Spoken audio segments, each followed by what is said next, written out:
નમસ્કાર. જ્યારે કોઈને ડાયાબિટીસનું નિદાન થાય ને ત્યારે એ વાર્તાનો અંત નથી હોતો, એ તો બસ શરૂઆત હોય છે. કારણ કે સૌથી મોટો સવાલ એ નથી કે શું થયું, પણ એ છે કે શા માટે થયું. શું આ ટાઈપ 1 છે, ટાઈપ 2 કે પછી કંઈક તદ્દન અલગ જ છે?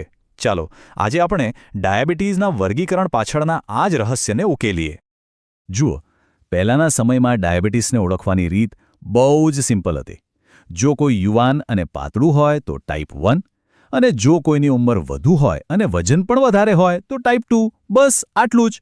પણ હવે વિજ્ઞાન આપણને કહે છે કે વાસ્તવિકતા આના કરતાં ઘણી જટિલ છે. એટલે હવે આપણે દેખાવ પર નહીં પણ રોગના મૂળ કારણ પર, એના રૂટ કોઝ પર ધ્યાન આપીએ છીએ. તો આ સફરમાં આપણે એક પછી એક પગલાં લઈશું. સૌથી પહેલાં આપણે એ જોઈશું કે જૂની પદ્ધતિમાં શું તકલીફ હતી. પછી એક ડિટેક્ટિવની જેમ આપણે નિદાનના સાચા રસ્તા પર ચાલીશું, જેમાં આપણે બીજા કારણો, શરીરની પોતાની ભૂમિકા અને છેલ્લે ઉંમરના સંકેતોને પણ સમજીશું. તો ચાલો શરૂઆત કરીએ આપણા પહેલા મુદ્દાથી, જૂની પદ્ધતિની મર્યાદાઓ. સવાલ એ છે કે ફક્ત ઉંમર અને વજન જેવા માપદંડો પર આધાર રાખવો કેમ પૂરતો નથી? અને એનાથી પણ મોટો સવાલ કે આવું કરવું કેમ જોખમી પણ હોઈ શકે છે? ચાલો આને ઊંડાણપૂર્વક સમજીએ. હકીકત એ છે કે આપણે જે ધારીએ છીએ એના કરતાં વાસ્તવિકતા ઘણી અલગ છે. ટાઈપ 1 ડાયાબિટીસ મોટી ઉંમરના લોકોમાં પણ થઈ શકે છે, જેને આપણે લાડા કહીએ છીએ. તો બીજી બાજુ ટાઈપ 2 ડાયાબિટીસ હવે યુવાનોમાં પણ જોવા મળી રહ્યો છે. અને આ સિવાય પણ બીજા ઘણા પ્રકારો છે જેની આપણે ઘણીવાર નોંધ જ નથી લેતા. આ બધી ગૂંચવણોનું પરિણામ શું આવે? બસ એક જ, ખોટું નિદાન એટલે ખોટી સારવાર. તો પછી સાચો રસ્તો શું છે? ચાલો હવે સમસ્યામાંથી સમાધાન તરફ જઈએ. આપણે એક આધુનિક કારણ આધારિત અલ્ગોરિધમ પર નજર કરીશું. તમે આને એક મેડિકલ ડિટેક્ટિવની ગાઈડબુક સમજી શકો છો, જે આપણને અલગ અલગ સંકેતોને અનુસરીને સાચા નિદાન સુધી પહોંચવામાં મદદ કરે છે. હા, પણ એક વાત અહીં સ્પષ્ટ કરી દઈએ. આ આખી પ્રોસેસ ત્યારે જ શરૂ થાય છે જ્યારે કોઈ વ્યક્તિને FPG કે HbA1c જેવા સ્ટેન્ડર્ડ ટેસ્ટ દ્વારા ડાયાબિટીસ છે એ વાત પાકી થઈ ચૂકી હોય. અહીં સવાલ એ નથી કે ડાયાબિટીસ છે કે નહીં, સવાલ એ છે કે કયા પ્રકારનો છે. આપણી તપાસનું આ પહેલું અને હું કહીશ કે સૌથી અગત્યનું પગલું છે. ટાઈપ 1 કે ટાઈપ 2 વિશે વિચારીએ એ પહેલાં આપણે એક બહુ જ મહત્વનો સવાલ પૂછવો પડશે. શું ડાયાબિટીસનું કારણ કંઈક બીજું છે? શું કોઈ બહારનું પરિબળ આ માટે જવાબદાર છે? આને અવગણવું એ સૌથી મોટી ભૂલ સાબિત થઈ શકે છે. એટલે ડૉક્ટરે જે પહેલો સવાલ પૂછવો જોઈએ એ છે, શું દર્દીના મેડિકલ હિસ્ટ્રીમાં કે શારીરિક તપાસમાં એવા કોઈ સંકેતો છે જે સેકન્ડરી ડાયાબિટીસ તરફ ઇશારો કરતા હોય? આ પૂછવું એટલા માટે જરૂરી છે કારણ કે જો આનો જવાબ હા હોય તો સારવારની આખી દિશા જ બદલાઈ જાય છે. મૂળ કારણને છોડીને માત્ર લક્ષણની સારવાર કરવી એ ક્યાંય નહીં લઈ જાય. તો સેકન્ડરી ડાયાબિટીસ પાછળના સામાન્ય કારણો કયા હોઈ શકે? વેલ, એમાં કેટલીક દવાઓ જેમ કે સ્ટીરોઇડ્સ અને બીજા કેટલાક રોગો જેમ કે કુશિંગ સિન્ડ્રોમ અથવા તો સ્વાદુપિંડની કોઈ બીમારી પણ શામેલ હોઈ શકે છે. ચાલો આને એક ઉદાહરણથી સમજીએ.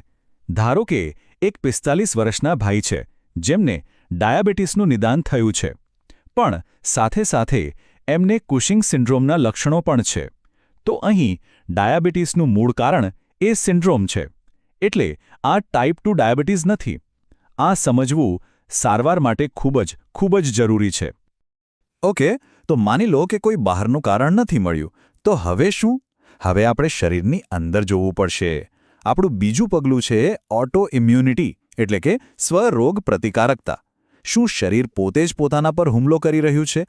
અને અહીં દર્દીની ઉંમર શું છે એ બિલકુલ મહત્વનું નથી. મહત્વનું એ છે કે શરીરની રોગ પ્રતિકારક શક્તિ શું કરી રહી છે. તો આ હુમલો પકડાય કેવી રીતે? એના માટે આઇલેટ ઓટો એન્ટીબોડીઝ ટેસ્ટ કરવામાં આવે છે. સાદી ભાષામાં કહીએ તો આ ટેસ્ટ લોહીમાં એવા પુરાવા શોધે છે જે બતાવે છે કે શરીરની પોતાની જ રોગ પ્રતિકારક શક્તિ સ્વાદુપિંડ પર હુમલો કરી રહી છે. જો GAD65 જેવો ટેસ્ટ પોઝિટિવ આવે તો એ લગભગ ટાઈપ 1 ડાયાબિટીસ હોવાની ખાતરી આપી દે છે. આનું એકદમ પરફેક્ટ ઉદાહરણ જુઓ. એક 42 વર્ષના બહેન છે જેમનું GAD65 ટેસ્ટ પોઝિટિવ આવે છે. જૂની પદ્ધતિ પ્રમાણે એમની ઉંમર જોઈને કોઈ પણ કહી દે કે આ ટાઈપ 2 છે. પણ સત્ય એ છે કે આ ક્લાસિક ટાઈપ 1 ડાયાબિટીસ છે અને એમને શરૂઆતથી જ ઇન્સ્યુલિનની જરૂર છે. આ સાબિત કરે છે કે ટાઈપ 1ની ઓળખ ઉંમરથી નહીં પણ સ્વરોગ પ્રતિકારકતાથી થાય છે. પણ જો એન્ટીબોડી ટેસ્ટ નેગેટિવ આવે તો મતલબ કે શરીર પોતાના પર હુમલો પણ નથી કરી રહ્યું, તો હવે શું? અહીંથી આપણી તપાસ એક નવા અને રસપ્રદ વળાંક પર આવે છે અને હવે આપણે ઉંમરને એક મહત્વપૂર્ણ સંકેત તરીકે જોઈશું. અહીંથી આપણી તપાસ બે અલગ અલગ રસ્તા પર વહેંચાઈ જાય છે. જો દર્દીની ઉંમર 35 વર્ષ કે એનાથી ઓછી હોય તો આપણે મોનોજેનિક ડાયાબિટીસની તપાસ કરીશું અને જો ઉંમર 35 વર્ષથી વધુ હોય તો પછી વિચારણા ટાઈપ 1 અથવા ટાઈપ 2 તરફ જશે. તો 35 વર્ષથી ઓછી ઉંમરના કેસમાં ડોક્ટર્સ અમુક ખાસ સંકેતો શોધે છે જે મોનોજેનિક ડાયાબિટીસ તરફ ઇશારો કરે છે. મતલબ કે ડાયાબિટીસનું કારણ કોઈ એક જ જનીનમાં રહેલી ગડબડ છે. જેમ કે પરિવારમાં પેઢી દર પેઢી ડાયાબિટીસ ચાલ્યો આવતો હોય, દર્દીનું વજન વધારે ન હોય અને બ્લડ શુગરનું લેવલ બહુ ઊંચું ન જતું હોય. આ બધા સંકેતો એક જ દિશામાં ઇશારો કરે છે. સમસ્યા જીનેટિક હોઈ શકે છે. આને સમજવા માટે મોડીનું ઉદાહરણ સૌથી સારું છે. વિચારો, એક 22 વર્ષનો યુવાન છે જેના પિતા અને દાદા બંનેને નાની ઉંમરમાં જ ડાયાબિટીસ થયો હતો.